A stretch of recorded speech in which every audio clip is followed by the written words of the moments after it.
سلامونه دوستانو، د بوډا او لېوانو پلونه ناول دوهمې برخه ته راورسېدو. هیله ده چې دغه برخه هم له پایه راسره واورئ. پر سره انګار مې یو دوه د توت لرګي کېښودل. په تاخچه کې یوه زړه مجله پرته وه. لاس مې ور وغځاوه او د بخارۍ تر څنګ مې دیوال ته ایښي بالښت ته ډډه ووهله. د مجلې پاڼې مې راواړولې. یوه کیسه مې پیدا کړه. د پیل له څو کرښو نه یې وپوهېدم چې تلوسه لري او په لوستلو ارزي. کیسه په زړه پورې وه. ښه انځور یې درلوده او ذهن یې ورسره ووړ. د دوهمې پاڼې په نیمایي کې وم چې ناڅاپه یو لړزان د غږ سړه خوله را باندې راوسته. انوره زویه، په بیړه مې سر هس کړ. یو سرتور ډنګره سړی د کوټې په منځ کې ناست و. څپولي ویښته یې سر سره سریښ و او یوه سترګه یې وچه راته نیولې وه. شاوخوا مې وکتل. په کوټه کې مې له ما او بوډا پرته بل څوک نه و. سړي په لړزان د غږ خپله خبره تکرار کړه. انوره زویه، له دې سره یې بړستنه له زنګنو وښویده لکه یو ماشوم چې نوی پر پښو راغلی وي. همداسې په لړزاندو لنګیو ولاړ شو، خو مخکې تر دې چې خپل انډول له لاسه ورکړي په چټکۍ مې لاسونه ترې تاو کړل او ورو مې پر خپل ځای پرېست. لړزانده لاس یې له ځمکې پورته شو او زما پر مخ یې داسې تیر کړ لکه چا چې پر یو ماشوم مینه راغلی وي. لاس یې تود و. پوه شوم چې تبه لري. ورو ورو یې سترګه بې نوره کېده. وروسته نیمکخه شوه او بیا یې تار تار سپین باڼه سره ورغلل. نفس مې یې وکوت. رګ یې په چټکۍ سره غورځېده. دا وخت مې ورور له انګړ نه راغږ کړ. ډوډۍ تیاره ده. په بخارۍ پورې مې یو دوه نور لرګي هم پسې کړل او د میلمنو له کوټې نه ووتم. د کور په دهلیز کې مې د پلار غږ واورېده. په جومات کې خدمت نشو کېدی، ځکه مې کور ته راوړ. د کوټې ور مې خلاص کړ. مور مې وویل هو ثواب لري. د غرمې ډوډۍ مې پلار، مور او کوچني ورور سره پر یو دسترخوان وخوړه. پاتې ورځ دوه درې ځلې د میلمنو کوټې ته ورغلم، خو مسافر به د تیر په څیر بې سده پروت و. ماښام قضا چې مې کله لاټین ته اورلګید ورته کړ، د مسافر سترګه پرانیسته. راته ښکاره شوه دا ستونه استیخ پروت و او سترګه د چت تیرانو ته وچه نیولې وه. ومې ویل څنګه یې؟ ورمېږې کوږ شو، خو څه یې ونه ویل. ورمخته شوم. پر تندي مې لاس کېښود. تبه یې پرې شوې وه.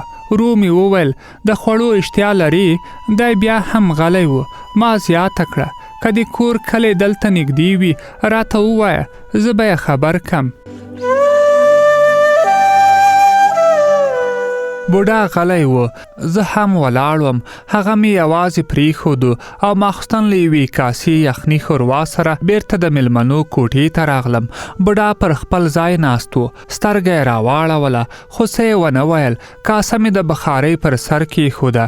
د لاس اوبه مې وروړې او په چلمچي کې یې خړې اوبه تویې شوې. کله چې مې ډوډۍ پر دسترخوان کېښوده، پاستې ته یې لاس ور وغځاوه. ومې ویل پلاره، یخني ده، غوړ نه لري. له دې خبرې سره یې ډوډۍ بیرته پر خپل ځای کېښوده. په حیرانۍ مې ورته وکتل. سترګې یې له اوښکو ډکې وې او په څېره کې یې درد پروت و. پر خپله خبره مې فکر وکړ. داسې څه مې له خولې نه و راوتلي چې څوک خوابدي کړي. ورو مې وویل ولې دې لاس ونیوه؟ د لومړي ځل لپاره یې خړې شونډې وخوځېدې. هېڅ. بیرته یې پاستې ته لاس ور وغځاوه. ډوډۍ یې وخوړه. لنډه دعا یې وکړه او په یوه سترګه یې راته وکتل. مننه. حیران شوم. وار له واره مې د تېرې شپې عکس سترګو ته ودرېده، ځکه د مننې ټکي کلیوال خلک دومره نه کاروي. دوی له مقابل لوري د خوښۍ څرګندولو ته د کور ودان خدای دې مخ واروه، خیر اوسې، موږ کمه کړه، خدای دې درته ډیره کړي، او داسې نور توري پر خلو راوړي.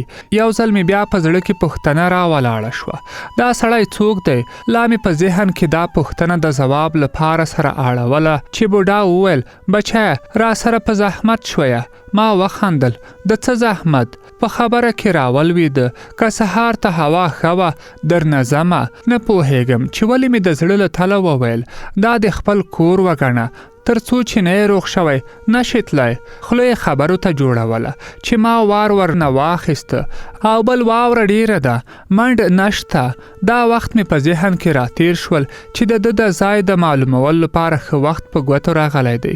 په خندا مې زیاته کړه نو چیرته به ځي؟ له دې خبرې سره یې سر وځړېده او غلی شو. خو ما نه غوښتل چې یو ځل بیا چوپتیا خوره شي. هماغسې په خندا مې وویل د کوم ځای یې؟ بې له دې چې سر پورته کړي ورو یې وویل د قرهباغ، د غزني د قرهباغ یم. ما وخندل. د قرهباغ د نجونو څه عجب جمال دی، ګل په قرهباغ دی. د لومړي ځل لپاره یې ګونځې ګونځې شونډې ویړې شوې او په خندا یې وویل دا سندره خان قرهباغي ویلې ده. د خبرو لپاره ښه بهانه راته پیدا شوه. ومې ویل هو د خان سندرې مې خوښیږي، ښه هنرمندو. ورو یې وویل پرچمیانو وویش. په خبرو کې ورولوېدم خو ما اورېدل چې مجاهدینو مړ کړ. د دې پر ځای چې څه ووایي بالا پوښ ته یې لاس ور وغځاوه او هماغه کاغذونه یې پر ځمکه کېښودل. خو دا ځل عکس پړ مخې پروت و او پر شا یې لیکل شوي و د 1482 لمریز کال د سور 18 له پاکټ نه یې یوه ګولۍ ور واخیسته. د چای غړپ یې ورپسې وکړ او په داسې حال کې چې کاغذونه یې په جیب کې واچول وی ویل نه بچایه پرچمیانو وویشت.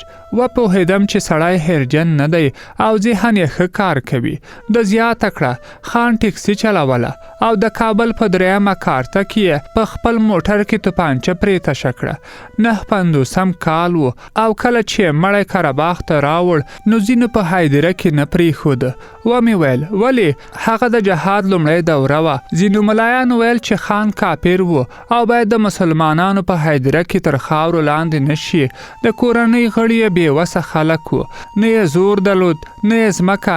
هماغه و چې د غواو په غوجله کې یې خاک یعنې قبر ورته وکینده او خاورې یې پرې واړولې.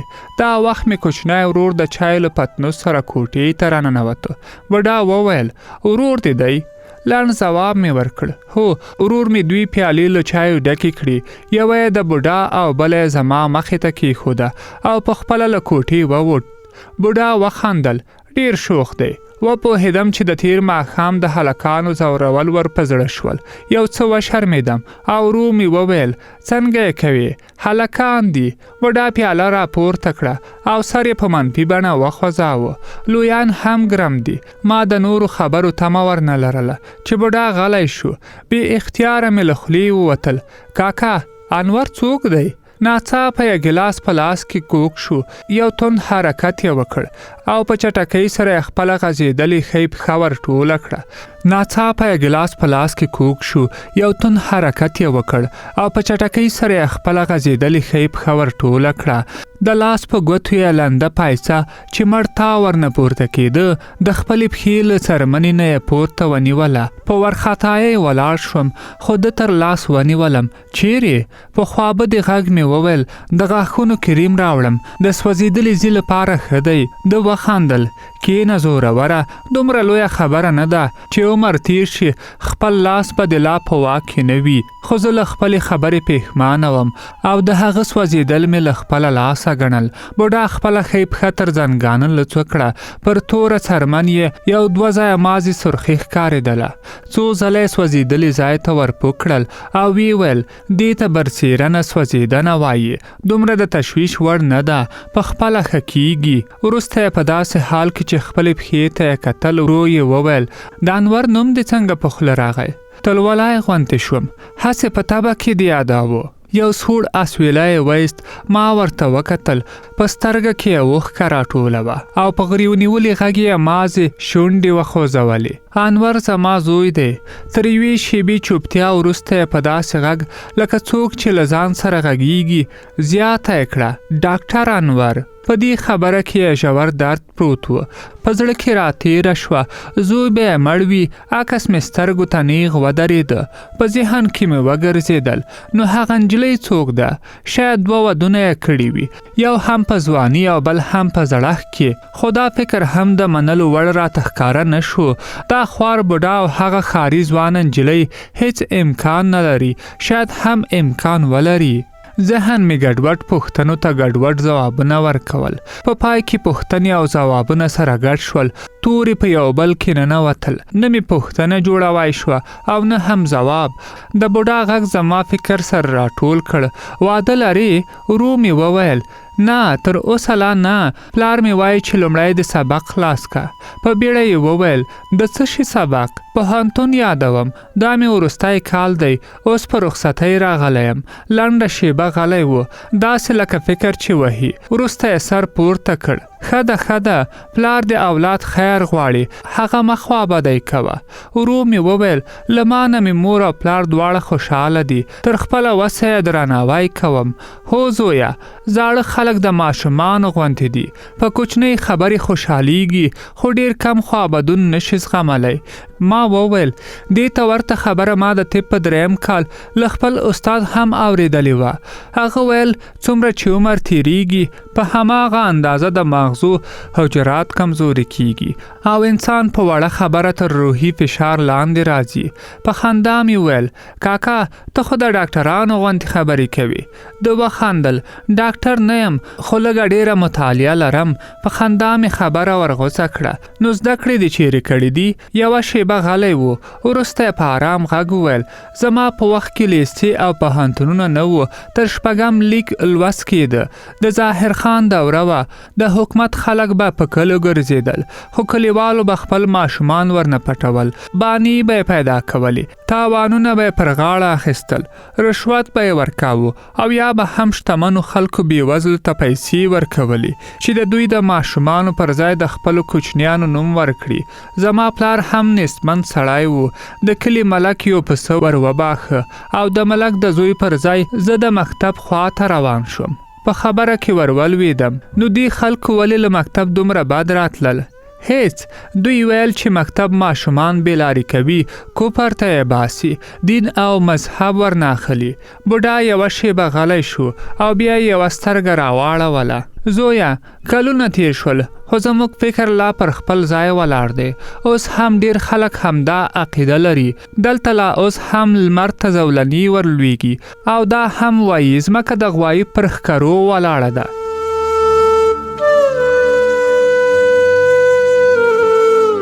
بوډا په خبرو راغلی و او ما هم غوښتل چې د هغه د ژوند په اړه ډیر څه واورم، خو د نزاکت له مخې مې نیغ په نیغه پوښتنه نشوای ورنه کولی.